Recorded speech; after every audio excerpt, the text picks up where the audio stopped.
400 hours, 17 days, and over 20 government agencies.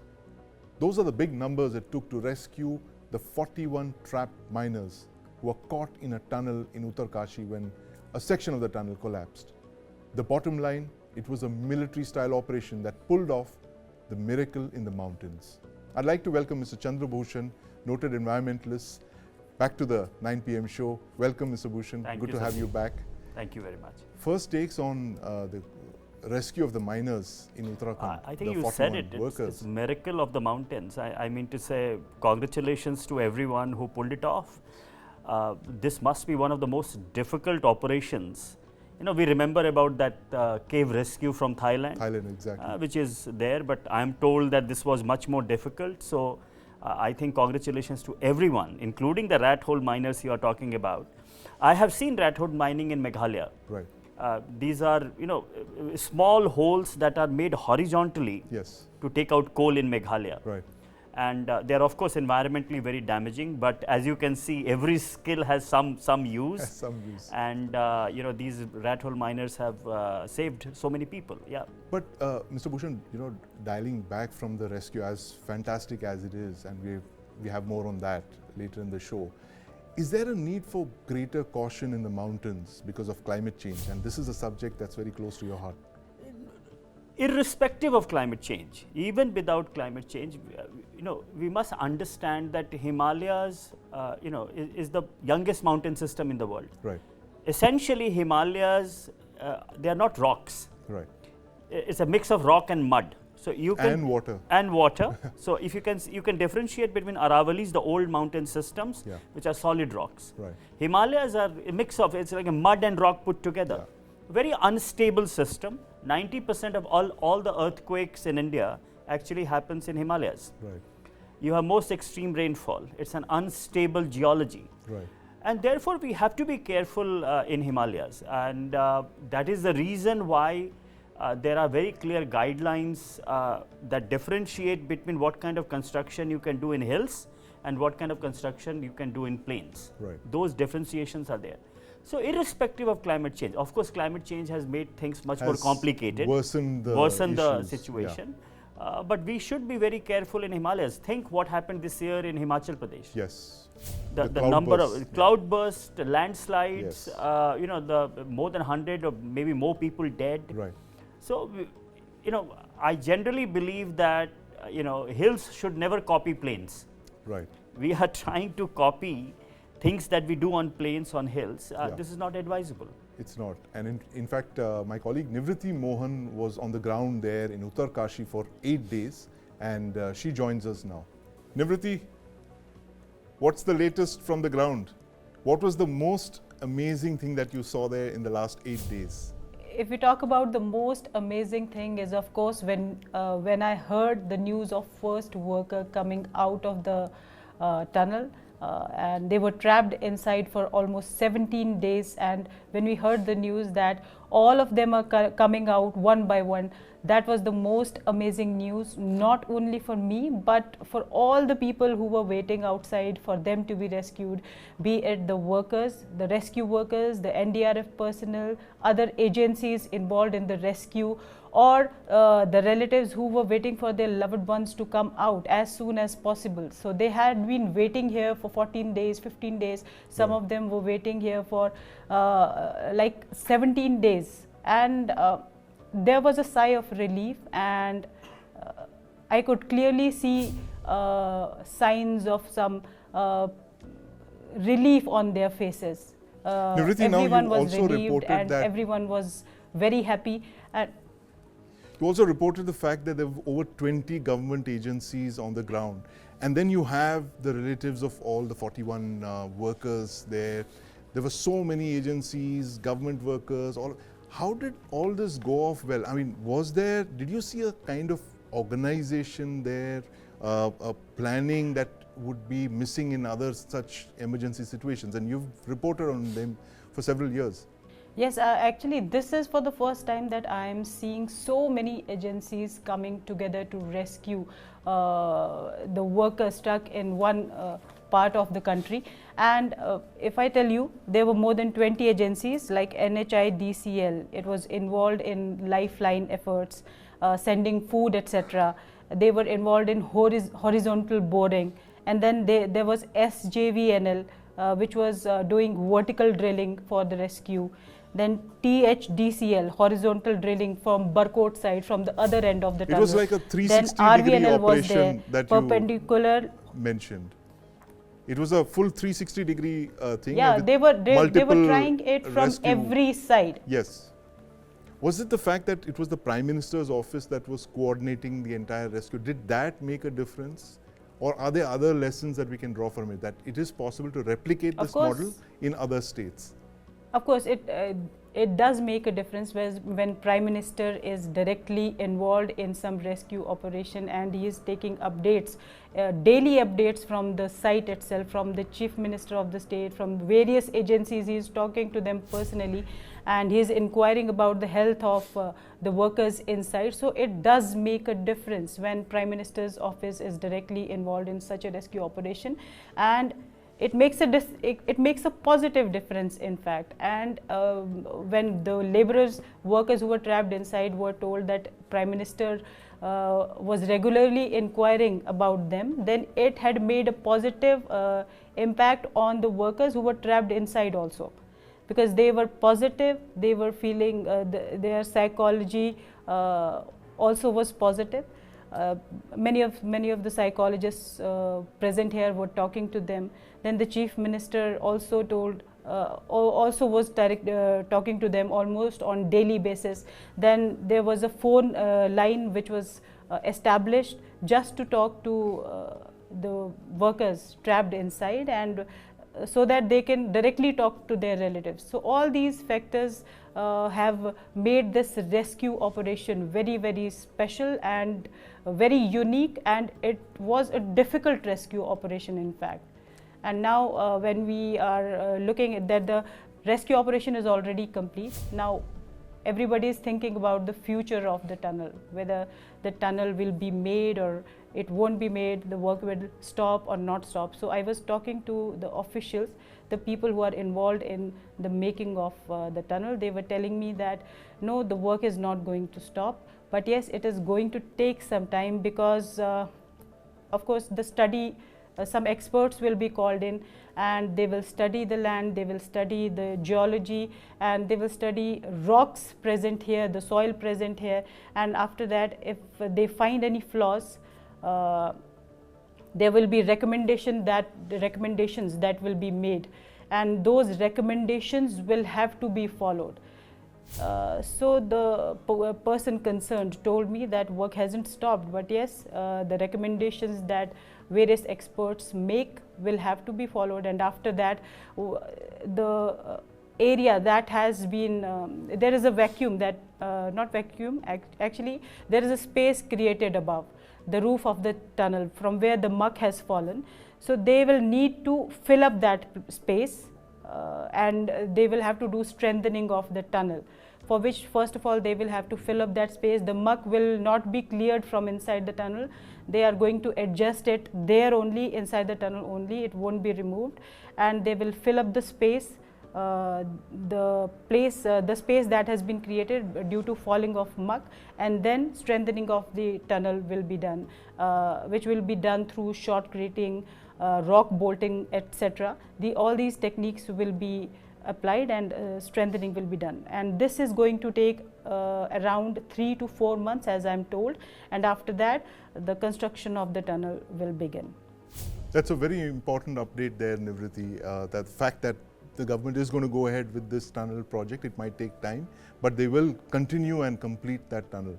Nivriti, thanks very much. We'll keep coming back to you for updates. That was Nivriti Mohan on the ground there at Uttarkashi, giving us the latest updates on one of the most miraculous rescues in the last 70 years in India. And meanwhile, I spoke with General Harpal Singh, former Director General of the Border Roads Organization. General Harpal was technical consultant in the tunnel rescue. Let's listen in what he has to say. General Harpal, welcome to the News9 Plus Show. It's such a pleasure to see you, sir. After so many days, you've been there on the front lines literally fighting to get our 41 workers out. What an incredible rescue operation. Sir, at any point, did you lose hope? Did you feel disappointed, or what was the turning point according to you in the operation? See, firstly, thank you for inviting me for this talk. And a big congratulations to the entire country that all our workers are safe, they are healthy, and they are in very high spirits. Coming back to your question, that did we lose hope, or what was the turning point? Now, the turning point, I would say, was when the rescue party could establish communication with the workers, and they were reassured about the well-being. The 4-inch pipe and later on the 8-inch pipe, which was through and through to the workers, they were getting their daily sustenance things for survival. Then later on, they were getting even the cooked food, their communication requirements, their sanitation requirements, the medicines. And also that was the turning point where when we established that kind of link and we were in hourly communication with those trapped workers, and that was the turning point, then we knew that yes, it may take time, but we'll definitely be with them. Right. And what is the biggest lesson for you, sir, from this whole operation? 400 hours and 17 days, and literally something that has not been attempted in India before. But what are the big lessons for you from this entire operation? See, after every disaster, a lot of brainstorming is done so that we come up with relevant procedures, and so that these mishaps, they will continue to happen, but then the mitigation techniques are put in place so that the large number of these accidents or mishaps don't occur. So the biggest lessons in this, see, once the brainstorming is done, a lot of things will come out. Definitely, one I can say is that we need to emphasize on the geotechnical and the geological studies. Given the fragile geology of the Himalayas, they are young Himalayas.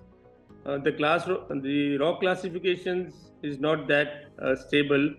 So we need to do geological studies before taking or undertaking such projects.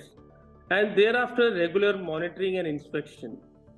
I've always been advocating that as a country, we are very new to tunneling, especially road tunneling. Irrigation tunneling and railway tunneling have been in the country for quite some time, but road, especially in the mountains, the road tunnels are the new ones. And we need to emphasize on laying down benchmarks, the inspection criteria, so that the safety of the workers, the safety of the construction, long-term maintenance needs of the tunnels are met. Right. General Harpal, as DG BRO, you oversaw one of the largest increase in the BRO's projects, especially along the strategic highways on the LAC. Now, given the fact that we have no option but to build tunnels and critical infrastructure in the forward areas, dual-use infrastructure, what precautions should we take now? Apart from the geological studies, what precautions must we take going ahead? See, the precautions we need to take is the training of the workers. Right. Should a mishap occurs, what are the rescue procedures in place? The equipment maintenance is very, very important, that the equipment you have on site, especially for rescue and others, are in correct maintenance or in a very high standard of maintenance.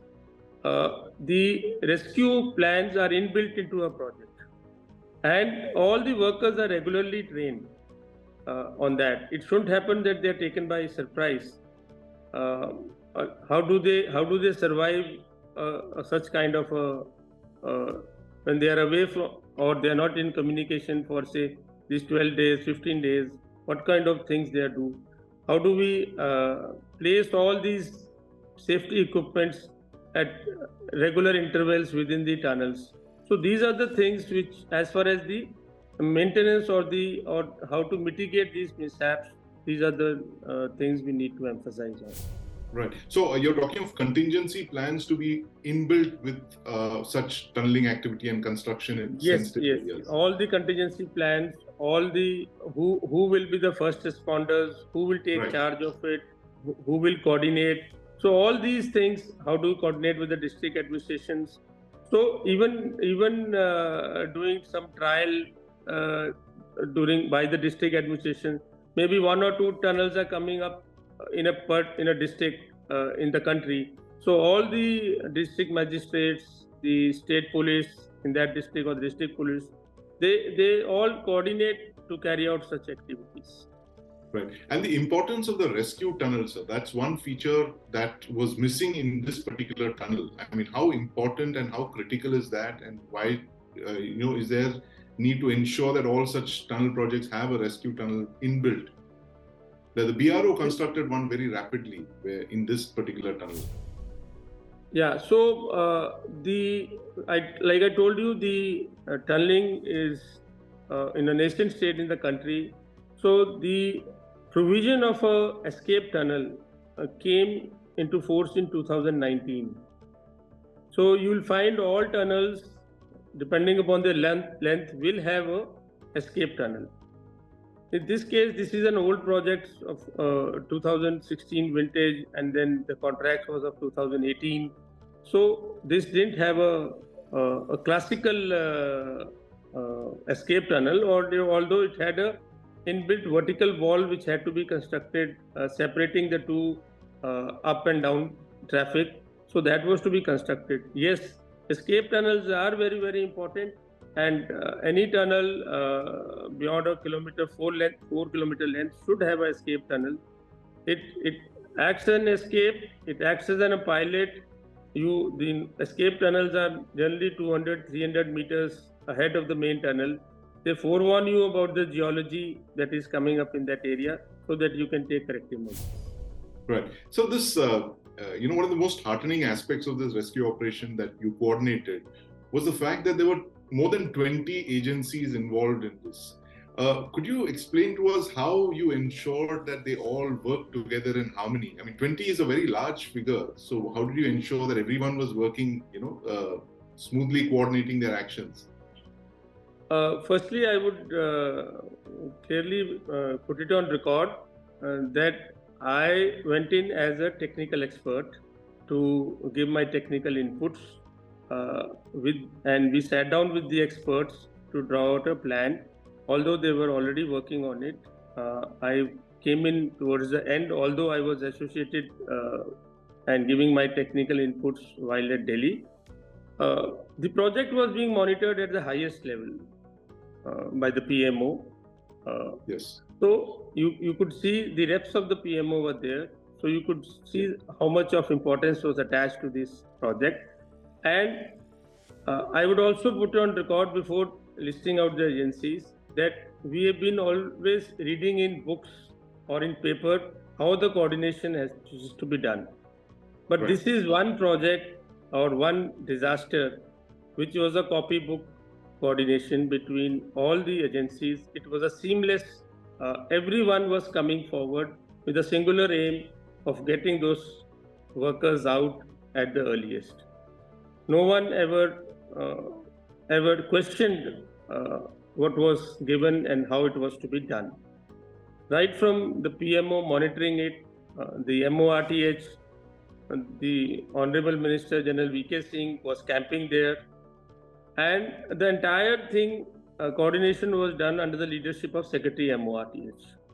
So he was the man who was calling the shots, and every one of us were giving our inputs based on our expertise. And then we drew out a plan, even going into the manual drift after the auger action had stalled because of a large steel obstruction coming in between into the auger blades. So all this was a very coordinated effort, and experts from all over the world were flown in. You name a person, he was there, who was associated with tunneling, he was there. You name an agency, be it RVNL, be it SJVN, be it ONGC, be it Navyuga himself, the trenchless technologies, the NDRF, the border roads, the army, everyone was involved with a singular aim of being to bring a logical or a successful end to this disaster relief. How did who came up with the idea to get the rat hole miners in? When the auger machine broke down, was that thought of before that the machine could fail, and then you would have to resort to hand drilling? See, the manual drift, as we call it, manual drift can be either a side drift, it can be a center drift, or it can be a top drift, or it can be on the bottom drift, depending upon the geology and the condition of the tunnel. So side drift was always in place. It was one of the options. But when the auger, the American auger with the trenchless technology gave us tremendous progress, in no time we were at 44 meters. Right. So that is a time when we encountered certain the grouting pipes coming in or the lattice girders coming in. So I would say even converting from the horizontal American auger or the augering it technique to a manual drift, that is an extension of that thing. So that was always in place. And once the second time when the auger had to be taken out and the auger head broken, so we then changed automatically into a manual drift or the rat miners, as we classically know it. Right. And going forward, do you see a role for the rat miners in such projects? What can we learn from this very, oft-used expression, which I don't like to use, but, for want of a better word, Indian jugaad. Would you call this Indian jugaad at work, or was this always part of the plan? No, they are employed in a large number in all our underground infrastructure, be it sewer lines, be it the metros, all obstructions which are coming into all these underground infrastructure which we are developing, they are extensively used. And wherever required, wherever the technology fails, then they come in, and they are a very safe and a secure and a steady method, maybe slow, but a steady method.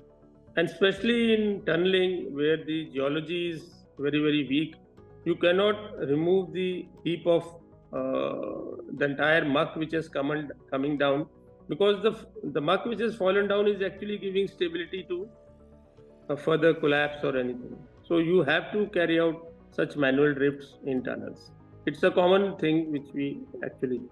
General Harpal, there on the lessons from Uttarkashi we can neglect only at our own peril. From the mountains, we move to the issue of climate change. 2023 was the hottest recorded year in human history. We've seen extreme events of the kind we've never seen before.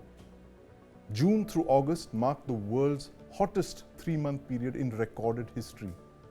Thousands of people died in heat waves across the United States, China, Europe, North Africa, and the Middle East. From floods in Libya to typhoons in China, fires in Greece, and cloudbursts in Himachal Pradesh and Uttarakhand. The earth is telling us something, but are we listening? The 28th UN Climate Change Conference begins in Dubai on the 30th of November. World leaders are meeting here for 13 days to discuss the effects of climate change to try and reduce greenhouse gas emissions. Now, 60,000 delegates are expected for COP28. Mr. Bhushan, how many tons of greenhouse gases are the delegates going to emit in COP28? All the private jets converging in on Dubai. It could be 1 million ton, So these are big emitting events. Right. And one of the things that some of the previous big meetings have done was to offset those emissions. Right. I am not sure what Dubai is going to do, but the good thing would be to offset these emissions. These are big emission events. Right. And the very fact that you have the event taking place in a petro state, I mean, that's the irony of it, and as you've mentioned yourself. How did Dubai become the venue for COP28? Well, the venue is based on rotation. Right. And this time I think the rotation was for Middle East, and Dubai was therefore selected. In a way, it is actually not bad to have a petro state as a venue, Right. because then the issue of petro state can be highlighted. It's looking at you in the face. It's looking at you at the face. So the UAE will have to justify, why they want to invest more in oil and gas. Right. There will be a lot more scrutiny Yeah. on big oil and big gas industry Right. at UAE in Dubai, which is not bad in some sense. Right. One of the biggest takeaways from COP27 was this climate and the loss and damage fund. Are there signs that the big rich emitters, the polluting countries, will actually drop some money into this fund? So far, it doesn't look like it. There has been a year of negotiations to set up loss and damage fund. Right. Some preliminary agreements have been reached. For example, it has been agreed that the World Bank will be the initial secretariat for loss and damage fund. Right. Those kind of agreements have happened. But the real test of this fund will be in terms of what is going to be the governance of this fund, Right. whether the vulnerable developing countries will have say in this fund or not, and second, whether real money is being put. Right. So far, both of them seems quite dicey. Right. So one of the way you can test whether Dubai is successful or not Yeah. is in terms of whether this loss and damage fund is toothless or penniless. Okay. So penniless. Right. So that is how I look at it. Right. If it has enough institutional mechanism to hear the voices of the vulnerable, and if there are real money, real dollars, Right. then we are successful. Coming to the toothless part, it's penniless clearly because there's Right no now, money yeah. being put into the fund yet. But the toothless part, that the fact that you can't enforce any of these climate goals that you've set out, and you're actually looking at moral pressure to work on these countries. I mean, how does that work? See, in 2015, when the Paris Agreement was being signed, it was the last year of Obama administration. And then there was fear that Republicans will come and there will not be any global agreement. Right. So we must understand the conditions in which 2015 Paris Agreement was signed. It was the common minimum denominator. And everyone agreed on that common minimum denominator that there will not be a legally binding agreement. Right. So Paris Agreement is a voluntary commitment. Every country commits. Yeah. They are not legally enforceable. And the assumption is that if we put out information, there will be moral pressure on countries to act. Right. This will be tested in Dubai for the first time, because for the first time we have what is called as global stock take. Right. So Paris Agreement has a process in which every 5 years there will be check on the pledges that countries have made. Right. And the first pledge checking is happening in Dubai. So we will test this hypothesis in Dubai, whether the idea, the assumption of moral pressure works on countries or not. But you just mentioned that 2015 was a very different time in space. 2023, the world has completely changed. You Absolutely. just emerged from the pandemic. You have two active conflicts on, which are involving very big major countries. How do you see this moral pressure thing working in a thing when the world, very large countries are at war, especially Russia and Ukraine and Israel in the Middle East? How does moral pressure work when you're fighting for, say, survival or for territorial gain? Sandeep, as I said, that moral pressure is a hypothesis. Right. Someone said that we humans are immoral and so are nation states. Right. Okay, we only look at our self-interest. My assumption is that it is in self-interest of countries now to work on climate change. Right.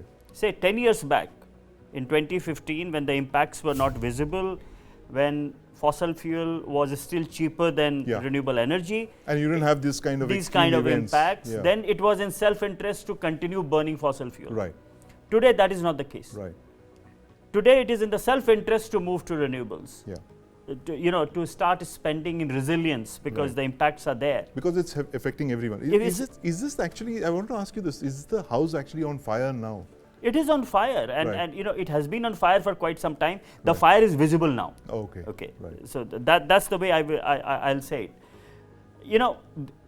This year for the first time, I think after 10,000 years, or I don't exactly remember the year, that the Earth has hit 2 degrees temperature increase. Right.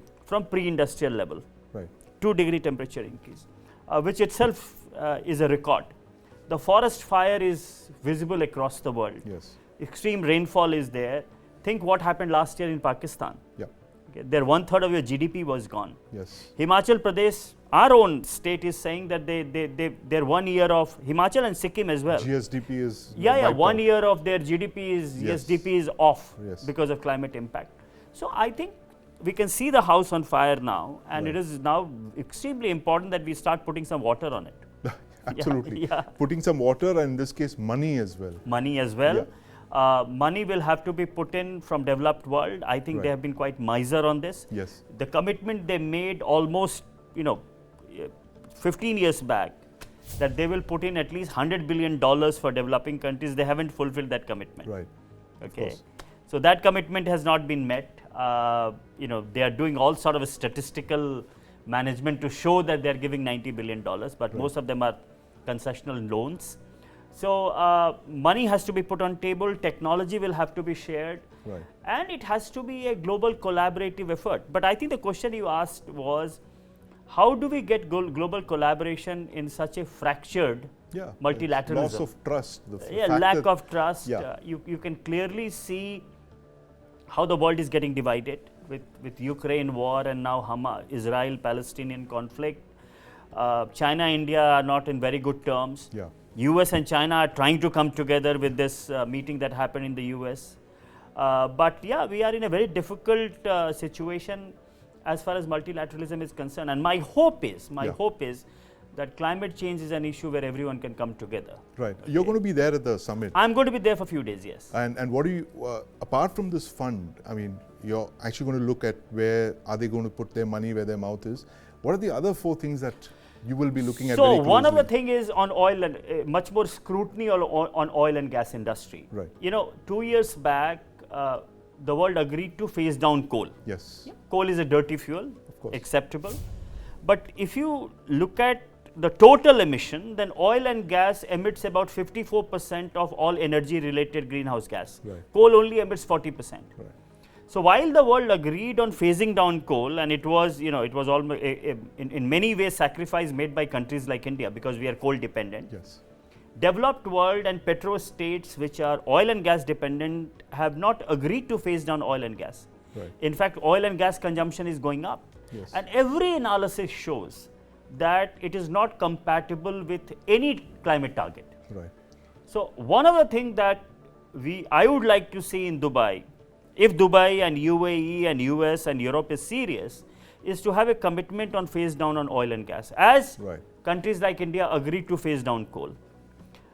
Number 2 is, we have discussed loss and damage, but I also want to have a very open, transparent and honest assessment of past pledges. Right. Countries have made so many pledges. Yes. And Dubai is the venue where these pledges will be discussed. There are 2 options. One, that the Dubai presidency UAE presidency can greenwash it, Yeah. okay, which will be really bad. I would hope that they are open and transparent and at least tell the world who is doing what. And then test the hypothesis of moral pressure. Yeah. Okay. So these are some of the things, and I think our finance minister has made it very clear that Dubai will also be important from finance and technology perspective. So these are some of the big agendas. But also the 2 biggest polluters, the United States and China, they're not sending their heads of state. Yes, that's a shame. President Biden and Xi are Yeah, aren't they going to should be. there. I think together US and China account for almost half of the global pollution right Right. now, climate pollution. Does that take a lot of the sheen away It from does, Dubai? it does devalues the importance because some of the most important decisions can't be made. Right. So, which means that we should not be expecting grandiose announcement at Dubai. But I don't want big announcements at Dubai. I want honest assessment at Dubai. Honest assessment. Yeah, that is what is required. Right. Mr. Bhushan, thank you so much for your time. It's always a pleasure listening to you and learning from your insights.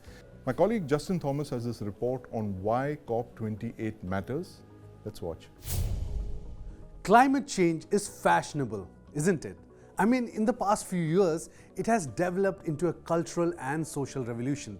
Some so-called experts also claim that climate change could trigger the next world war. The fundamental basics of climate change is that it is essentially change in temperature and weather patterns caused by human activities, especially by the burning of fossil fuels. Scientific evidence shows that they release planet-warming greenhouse gas, and this has consequences for the mankind. So, on 30th November, the world's top leaders will attend the mother of all climate change summits. It's time for the 28th Conference of Parties, where the parties are the countries that signed up to the original 1992 UN Climate Agreement. Better known as COP28, this is United Nations' premier climate change conference. From Prime Minister Modi to Pope Francis, from UN Secretary General Antonio Guterres to King Charles, leaders, senior ministers and officials from 198 countries will be in attendance. And the top absentees are expected to be presidents of the world's two biggest greenhouse gas emitters, Joe Biden and Xi Jinping. Meanwhile, stakeholders are hoping that COP28 will help keep alive the goal of limiting long-term global temperature rises to 1.5 degrees Celsius above pre-industrial levels. This was agreed by nearly 200 countries in the 2015 Paris summit. But the latest IMF report reckons that emissions need to fall by 25 to 50% by 2030 to stay under the limit. But new analysis show that the emissions will reduce by just 11% by the end of this decade. The future of coal, gas and oil will be among the flashpoints when the COP28 works on the main items on its agenda, which is stock-taking of the progress on attaining the goals set in the Paris summit. A major debate among the parties has been whether to phase out or phase down fossil fuels. Remember, at COP27, a number of nations, including China and Saudi Arabia, were opposed to phasing out of all fossil fuels. It's been 8 years since the Paris Agreement, yet the world has made barely any progress on slashing climate pollution, and this window is rapidly narrowing. Another focus this year will be on the so-called Loss and Damage Fund, which countries included in last year's agreement. The fund would help shuttle money from the richest countries, which are responsible for the vast majority of the climate crisis, to poor countries, where the impacts have hit the hardest. There are roadblocks for this too. The US has ruled out paying climate compensation for its historical emissions. So all these hectic parlays will come on the back of global temperatures breaking all records this year, and 2023 is all set to be the hottest. It has been characterized by extreme heat waves that have swept across the globe, as well as other natural disasters such as flooding, hurricanes and wildfires. Well, June through August marked the world's hottest 3-month period in recorded history. Hundreds of thousands were killed in heat wave across the United States, China, Europe, North Africa and the Middle East. In September, Libya experienced the most devastating flood in the country's history, which killed more than 6,000 people, with more than 10,000 still missing. Typhoon Doksuri displaced more than 1 million people in China before reaching the Philippines. It was the heaviest rainfall in the region received in over 150 years.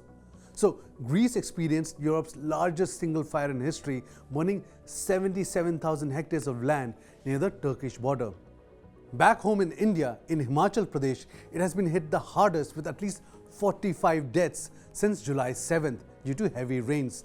Thousands of acres of agricultural crops have been destroyed and tens of thousands of people were stranded in Uttarakhand. India, for example, cannot set a target for carbon emissions in line with what the US must do. This is because the industrial emissions by the US in the past decades is the reason behind the country's meteoric rise. And therefore, India requires the use of fossil fuels to maintain the upward trajectory of economic growth till reliable alternatives are in place. Pushing India and others to sign on a dotted line by the industrialized nations who are historically responsible for the current mess is plain bullying tactics. Saving this planet is everyone's responsibility, but crucially, it is an equitable responsibility. COP28 summit will test whether the climate change rhetoric can be turned into an actionable blueprint, or will it be just another gathering where Dubai airport will be chock-a-block with delegates in private jets generating huge CO2 emissions? Well, the world is watching the big ticket 15-day summit.